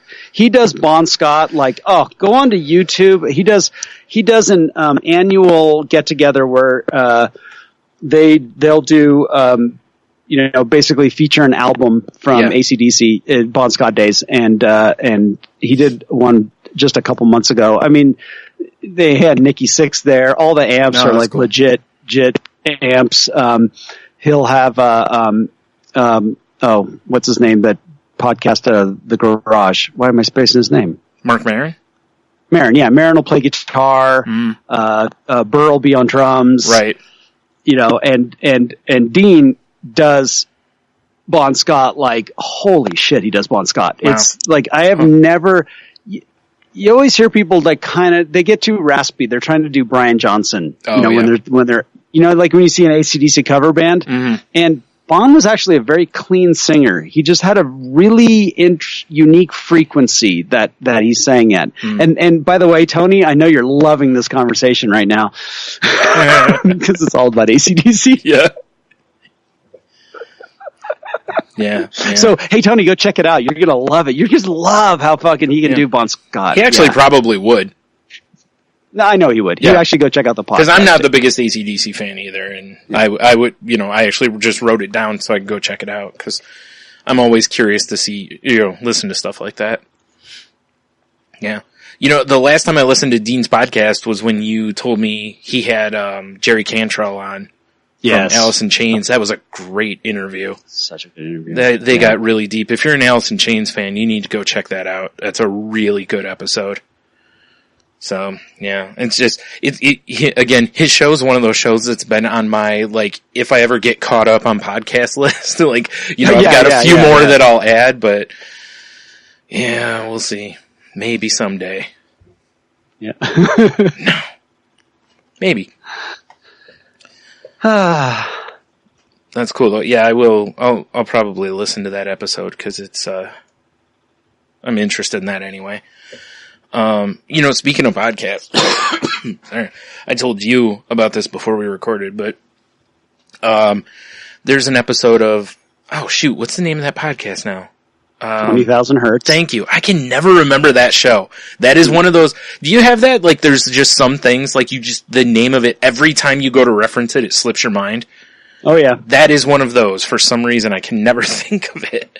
So 20,000 Hertz, and it's spelled out. It's not with numbers. It's it's literally the 20, the word, 1,000, the word, yeah. And the newest episode that just went up a couple days ago is about misophonia. Way different. Mesothelioma. I'm trying to cram two things together. It's about misophonia, which is something I've talked about. I don't know if I talked about it on this show as much, but I definitely, you know what, I have. I know I have.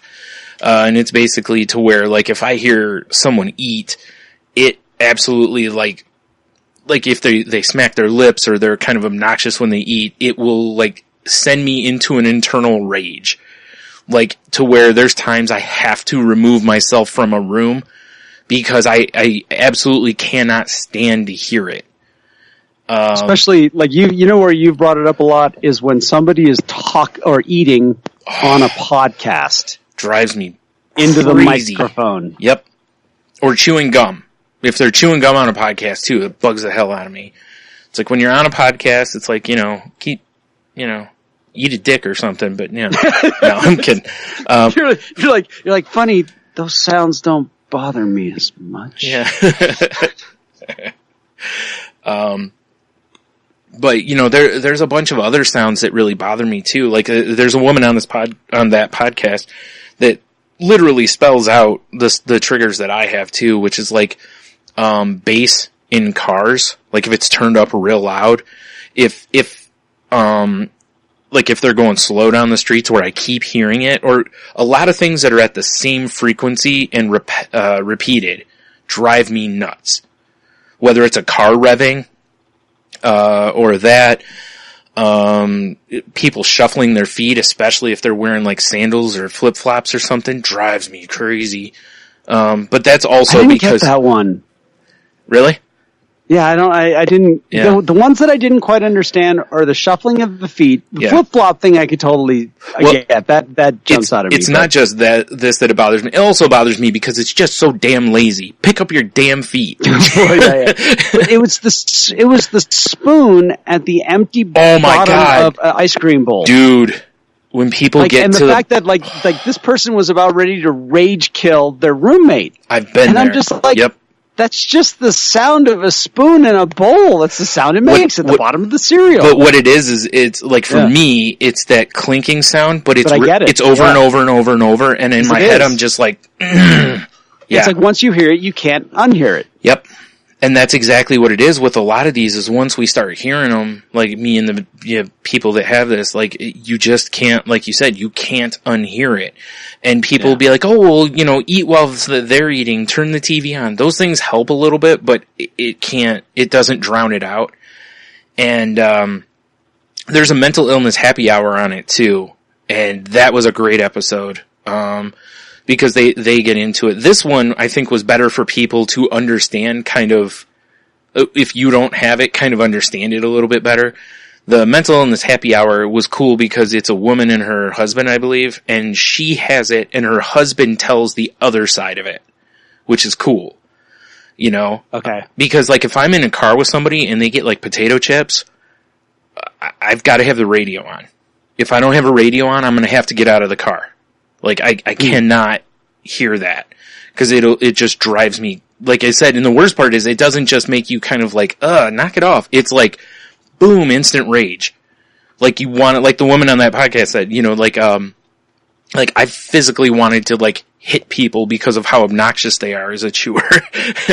You know, I mean, I won't, but it does. It takes me from 0 to 60 as far as rage goes. In fact, I don't know that there's really anything that sets me off faster than that.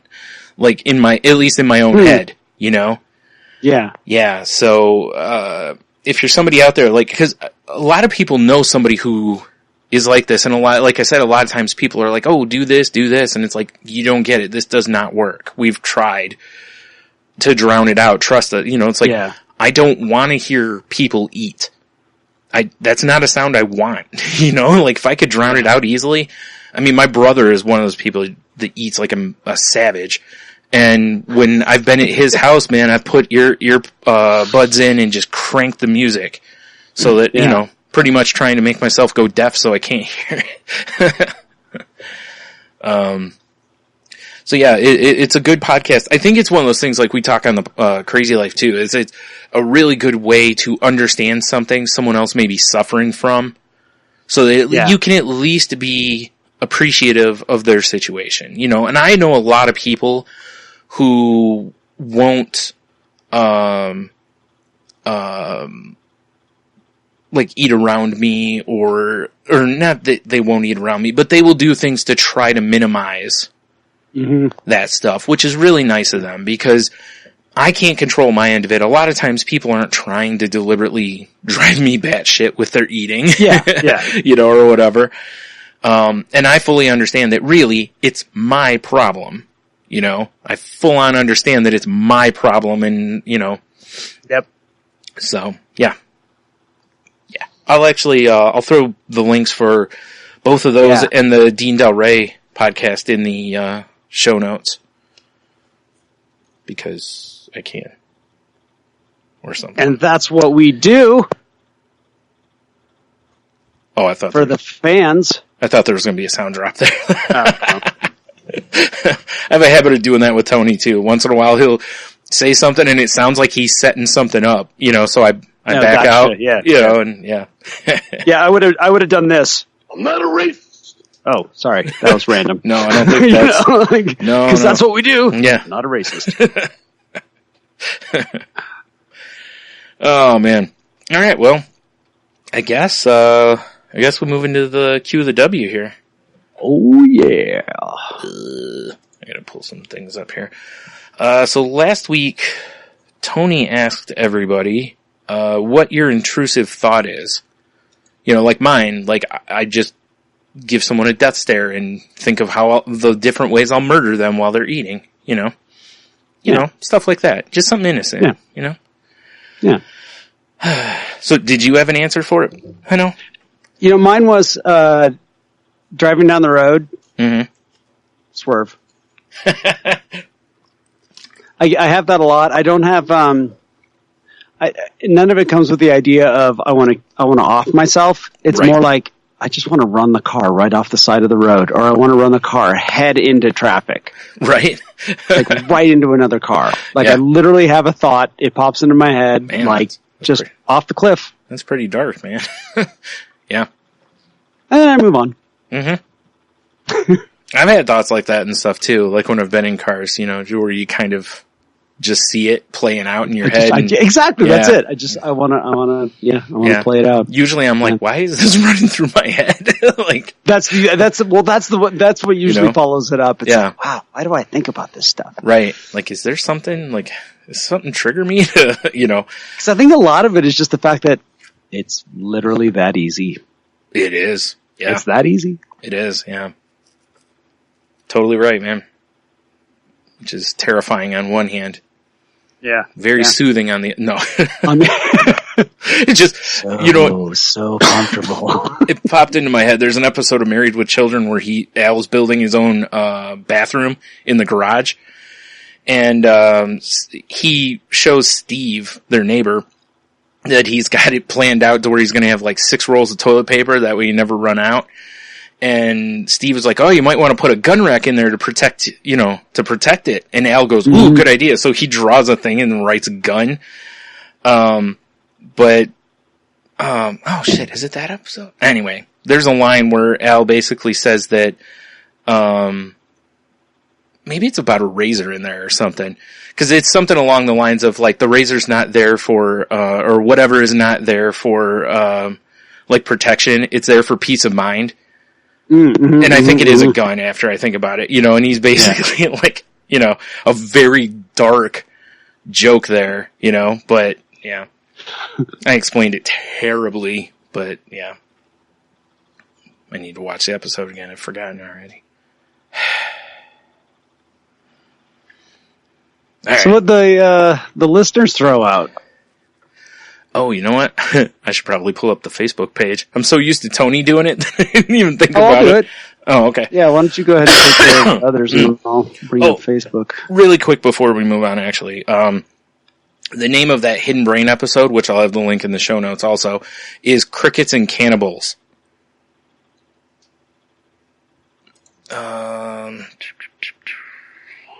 Yeah, I didn't see any over on Twitter. So if you submitted one on Twitter, gentle listeners, I apologize. But I can't seem to find one. Do you have them pulled up, or you want me to go ahead? I'm almost there. All right. I'll go ahead. I'll read one. Oh, wow. Right. There we go. Got it? Yep. All right. Let's see. What do we have here? We have, start at the top with Jeff from Hobie. Mm-hmm. What would I have done differently to get away with it every time I watch a crime show? I love that one. And it says in parentheses, never take trophies. Right? That's Dexter almost got caught that way. Sorry, spoilers. Let's see. Our good friend Devery says, it's always the same. Fuck 'em. Now, does he mean that in an aggressive Rogering kind of way? Or I mean, Dev's a large man. I think he could probably have his way with very many, with a lot of people. More seductive than sex. That is the essence of Dev. Yep. Our friend Douche Poutine, it would be so easy to give him a little push. # subway platform. That's pretty dark there, dude. Man. Yeah.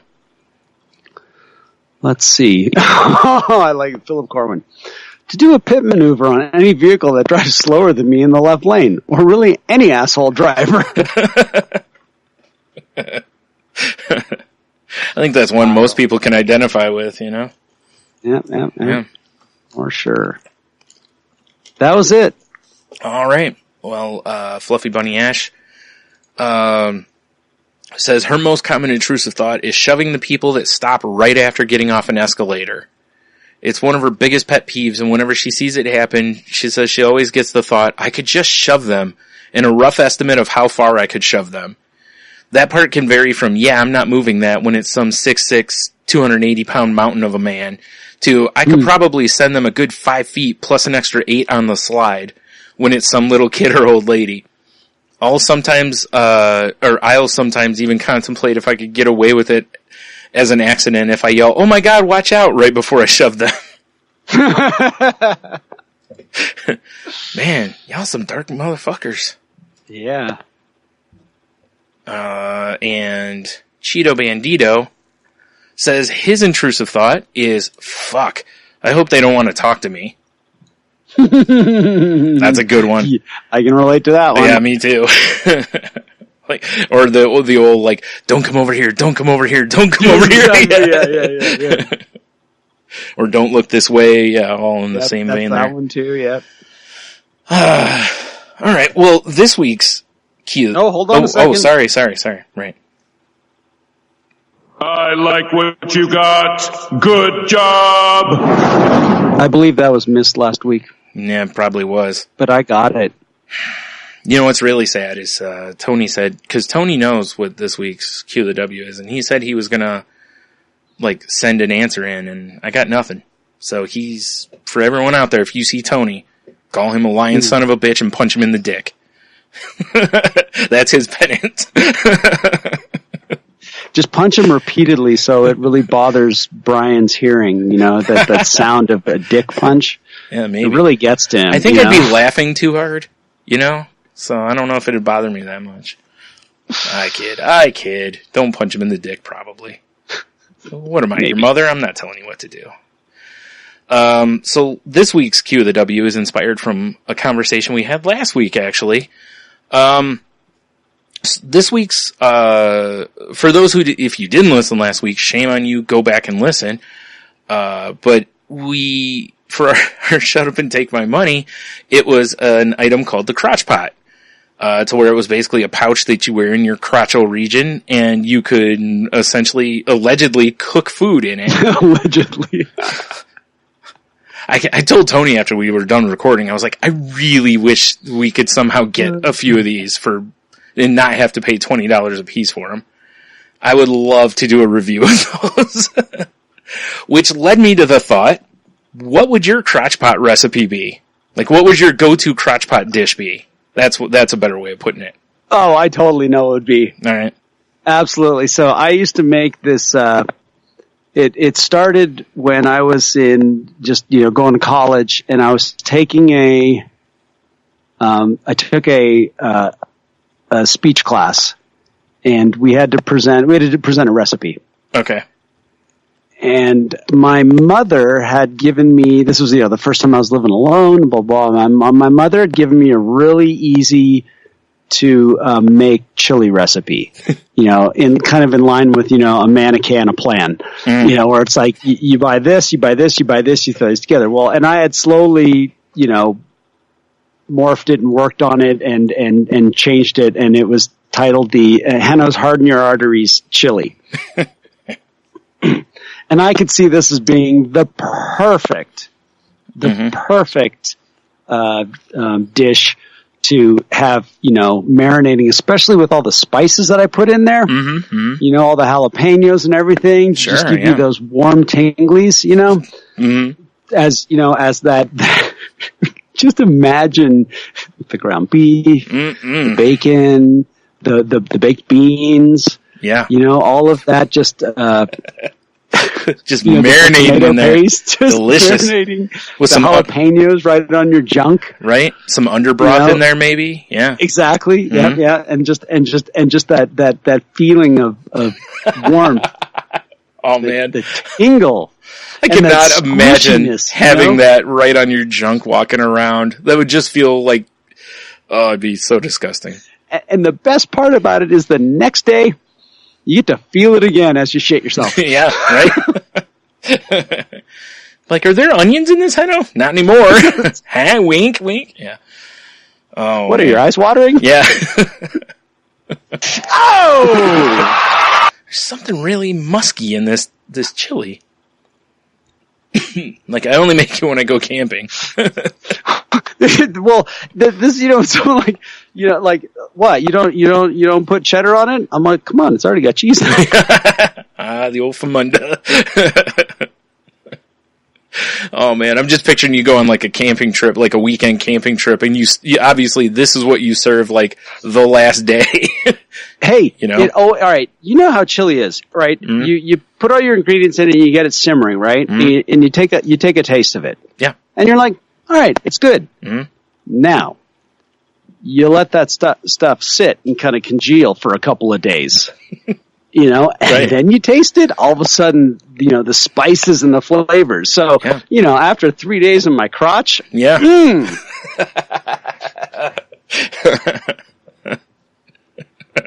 I'm just picturing like you're walking around for, cause like I say, you let it cook for a couple days or whatever.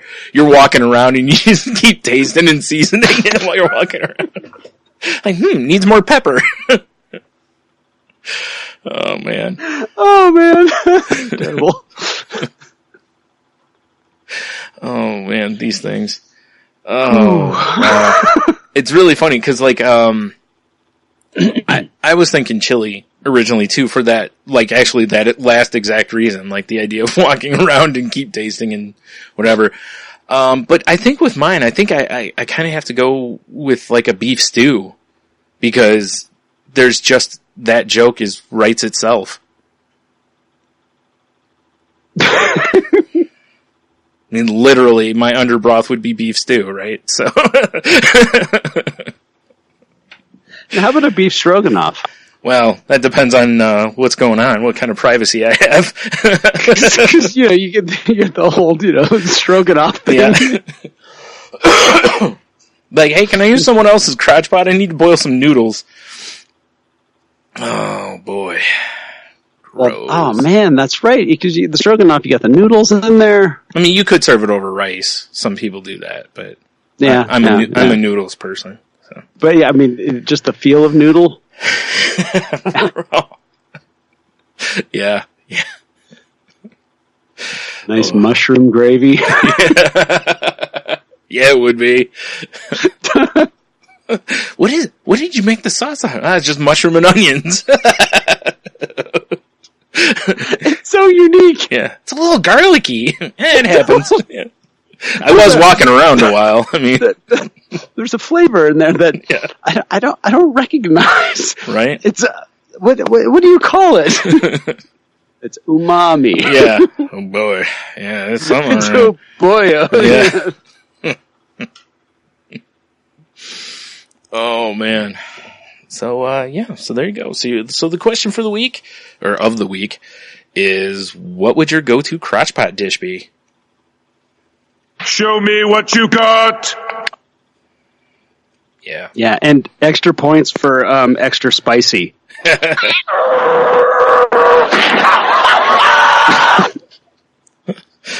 Oh yeah. Yeah, please elaborate, like why you chose the dish that you chose also, or if there's side effects. Yeah, right. and actually, if, like, how would you describe the flavor? Right. That your built-in oven provides. Yeah, take us on a journey through your crotch pot. Yeah. How does your smoker add flavor? That's a good point. Could you wear a second one around back? I mean, I'm not recommending it. I'm just asking, Yeah. I mean, describe your wood. Yeah, exactly. Yeah. What kind of wood flavoring does your crotch pot give to your recipe? Oh boy. Yeah. Mm-hmm. Yeah. This is one of the greatest inventions ever. Yeah, that's easily. This is one of those times where, like, I will mention to Tony every once in a while that I wish either we had a large budget or we had enough pull to where we could get, like, free samples, because I'd totally do something for a giveaway.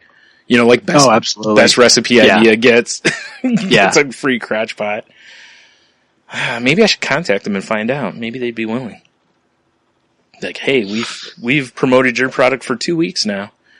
Soon to be, and it'll be 3 because we'll be talking about the answers on the next one. So, I mean, is this seriously this type of recipe where you take a bite and you're like, wait, there's no hair in this? Yeah. Like, thought there'd be way more hair in this. Oh, well, Yeah. Like, nah. Just like Neil, he shaves everything. Right. Gotta stay smooth. That's it. Smooth and glistening. Yep. That's what the ladies kind of come to expect from him. Yeah, absolutely. Mm-hmm. Yeah. And the rest of us, I guess. Yeah. Mm-hmm. Also helps if you're going to be wearing a tuxedo, to not have unsightly tufts of, like, hair popping out, I think it's sexy. See, that's what you guys do next time. tuxedos, crotch pots. or just butt hairs hanging out. Yeah. Oh man. like faking butt hairs coming out the top. Yeah. It's a good look. They're like, I think you missed the lower part of your back. I'm like, no, I got it. No, I didn't. I didn't get the crease. Yeah. Want to see me braid it? Ooh. No hands. No.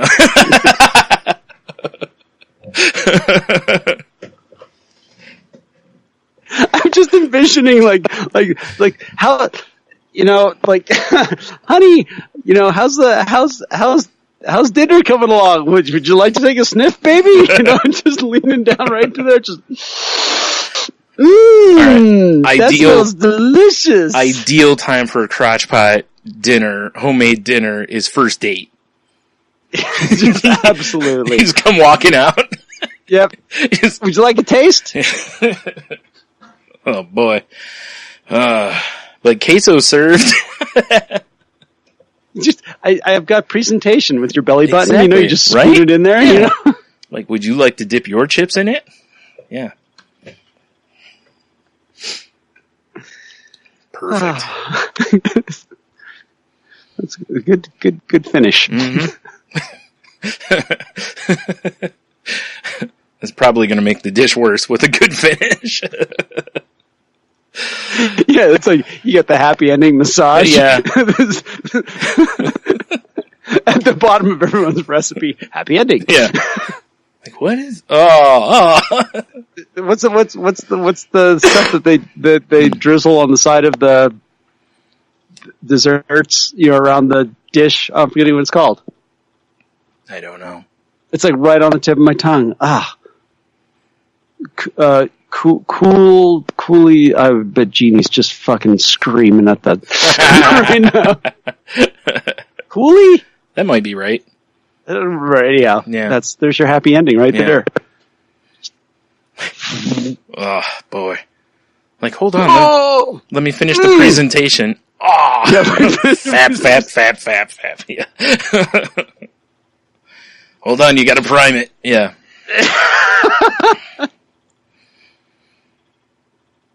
Where's the guy with the fingernails? Oh, jeez. No good. Like, you know, like I said. Oh, see, now there's your bonus. He can just dip his fingernails in there for some extra flavoring. Nice. You know, comes up with them. Sure. Everybody wanted to sample? Yeah. Basically, he dips his hand in, like, batter and then puts the nails, like, in the deep fryer, and it looks like he has, like, a blooming onion on the end of his hand. Because they're all rolled up and stuff. So when you're saying deep fryer, you're talking. No bueno. That's like you got the crotch pot, then you've got the deep fryer. Yeah. Oh my.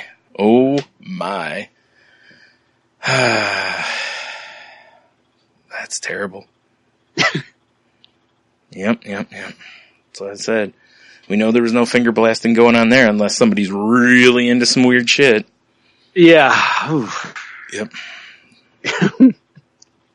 Like my tweet says, nobody likes a box cutter. No. Yep. Trim your nails, man. Yeah. Get your nails did. All right. Well, with that classy ending, yes. Head on over to saltylanguage.com. You can see all the links for previous episodes, the enthusiasts that we've done, all sorts of other random dumb things. And, yeah, I just totally blanked. It's pretty awesome. I hit that pretty early this time. You can see the networks we're part of, such as the Tangent Bound Network. And... Danger! Watch your back! Danger! Entertainment. Shout out to Michael Leal. Get better. Oh yeah, that's right. Yeah. Also, shout out to Kling. Happy birthday, Clint. Yeah. And Jen, our co-host on The Crazy Life. Same day, oddly enough. That's right. Weird people. All of our social media links are over on the website. But if you would... Oh, actually, nope, hold on. If you'd like to help us out, if you're going to be shopping on Amazon, please swing by our website first. Click the Amazon banner, especially with Prime Day coming up, and click away as normal. Actually, I don't know if this will... Yeah, anyway. We'd really appreciate it. They give us a little, referral fee and whatever. Doesn't cost you anything extra, and they don't give us any, nothing personal from your informations. If you're using Apple Podcasts, please rate, review, and subscribe. Leave us the old 5-star ball wash if you would. We haven't had we had a review a couple weeks ago. It's the first one we've had in months. So, yeah, we need more. We only have like 42. We've been doing this podcast almost 7 years. We need 42. It's pretty strong. So help us out. If you haven't left a review, please go do so. And whatever.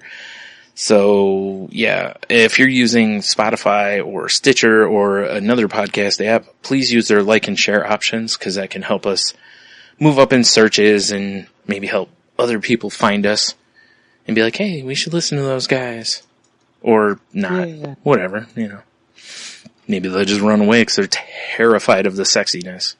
It happens. There's so much sexy. Mm-hmm. So sexy. If you'd like to reach us on the social medias or suggest the Q of the W, you can email us actually at saltylanguage@gmail.com. You can hit us up on Twitter at salty_language. You can find me at Stunami. How about you? You can find me at Ida Heno. Yep.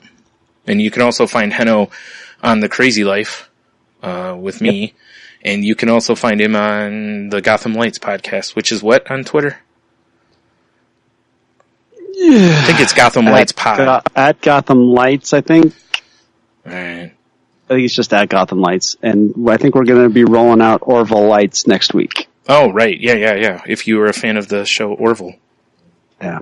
So if you'd like to do one of the, I think we're trying to roll the First Lady of Space Violence of Hobie the first week, I think. But if you would like to do one of the Orville episodes with us, we're like the last 5 episodes of the season, one of those, please get a hold of us. I think it's Gotham Lights Podcast at gmail.com. God, that's horrible. Or if not, you're right. It was Gotham Lights on Twitter. Just add Gotham Lights. Yeah, I'm pretty sure it's Gotham Lights Podcast at Gmail. You can email us or tweet at us or message us. Right. This is the part where I forgot to do my homework, because you can also find find our show at I can't remember on Instagram if it's Salty Language or Salty Language Pod. I'm so bad at this. I'm on Instagram, but I don't know what I'm at on there as. Sweet. That's helpful. Just hunt for him. You'll find him. Yeah. We're at Salty Language on Instagram. I think it's, I don't really remember the Snapchat thing. The code for the Snapchat, page is on our website. So if you want, you can find the code for the one Tony posts on, which is the show one, and then mine are both over there. So yeah. So now that I've ham-fisted my way through that stuff. The full fist. Yeah, it is. Yeah. Yeah. Oh! It should be more like, ow. Yeah, it's more like, that